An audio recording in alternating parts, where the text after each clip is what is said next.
So the first spacing concept we're going to talk about is what we call spacing. Okay, a lot of times this is run out of a bunch set. Doesn't always have to be. You're going to see some tape where it's not. But typically, the man on the ball in the spacing concept will go over the ball at 6 yards. He's going to punch and pivot at the top of his route, show hat and hands, catch the ball off whatever shoulder the quarterback gives it on him, drop step and get vertical. Okay.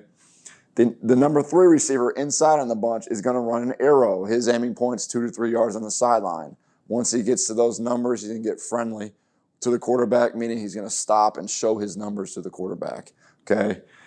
And the number 1 is going to run our spacing hitch. So we're trying to design this to where the spacing hitch and the over-the-ball route are somewhere between 6 and 8 yards apart from each other, really stretching that hook defender, okay? And the flat defender is getting attacked by the arrow. The boundary, or away from the spacing, is going to be our isolation route. Now we can run single receiver routes, or we can run 2-man concepts with the back and that single receiver. That would be designed to attack more coverage beaters or rotation to the field where we're not just trying to throw isolation routes, where we want to get the running back involved using scat protection to get him involved in catching the football.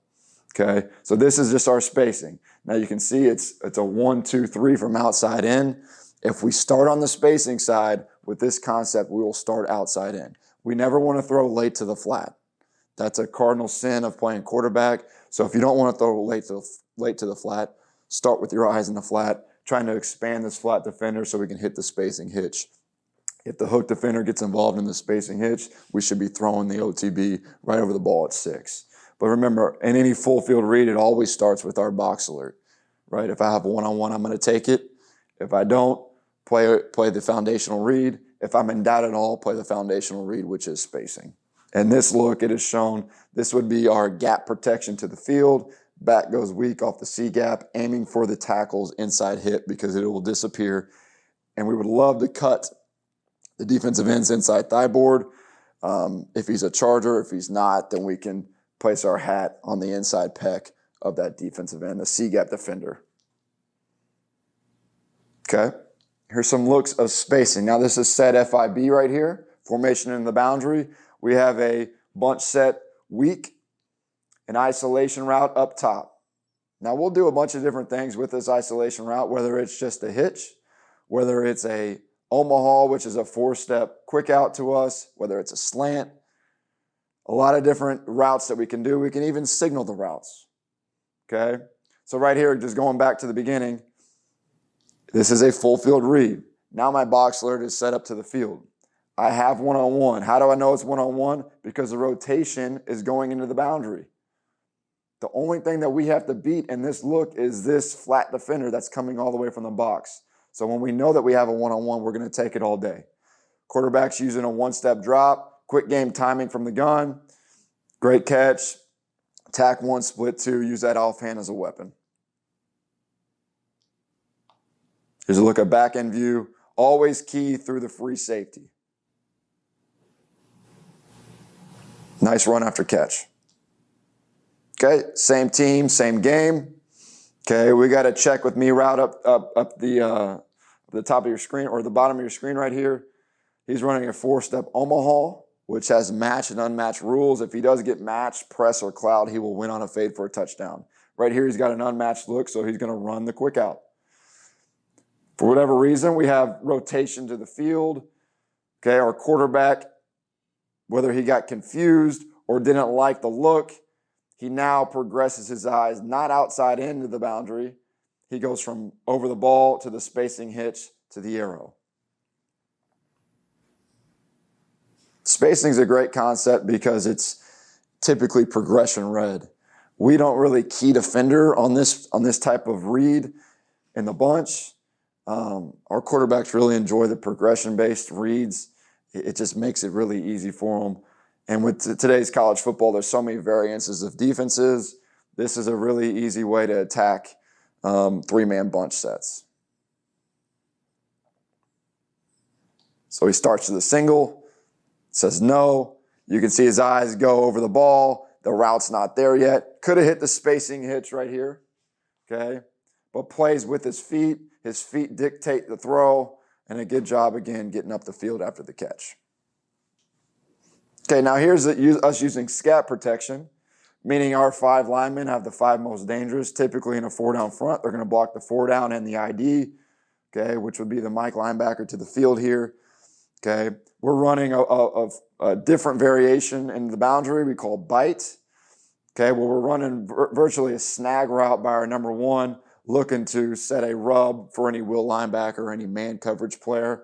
In man and in zone, he's finding the void at 6 yards, attacking that flat defender. Our back right here is reading it. Okay, if the corner is off, he's going to run a swing. If the corner is pressed, he's going to run a rail route down the bottom of the numbers. Okay, so right here, this is still in the full field family, right? I got my boundary safety working off the hash. As playing quarterback, I'm thinking some sort of cloud in the boundary. Our bite concept versus cloud is just okay. It's not the best. So instead, we're going to progress with our eyes outside into the field on our spacing.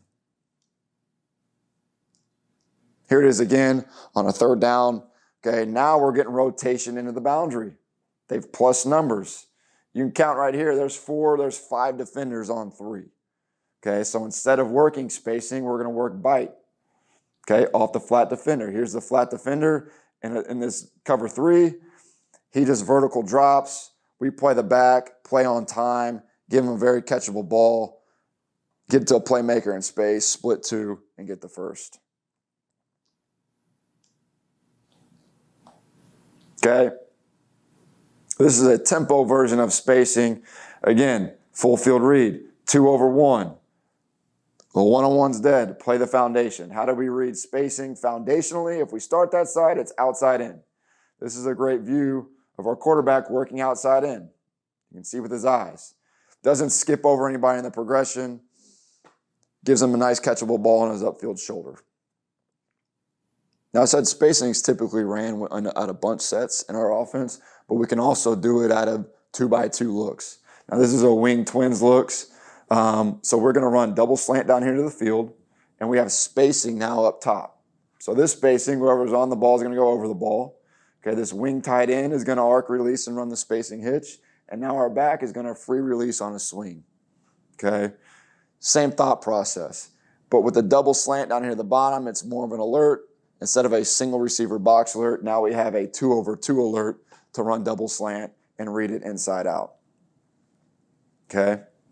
Sam's on the line, looks like 2 over 2 to the quarterback, so he starts that side, stay that side, I'm going to read it inside out. If he did get muddy, whatever, now I'm going on the ball, over the ball, he'd probably be thrown to this OTB right now.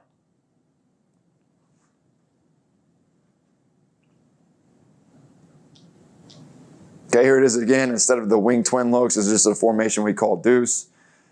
Okay, same thing. Double slant down here to the boundary. My 2 over 2, my alert. Okay, if I like it, play it. If not, I'm going over the ball. Okay, if my eyes progress left to right, over the ball to my spacing hitch. Who now from this alignment needs a diagonal stem, and my back is on the free release swing into the boundary.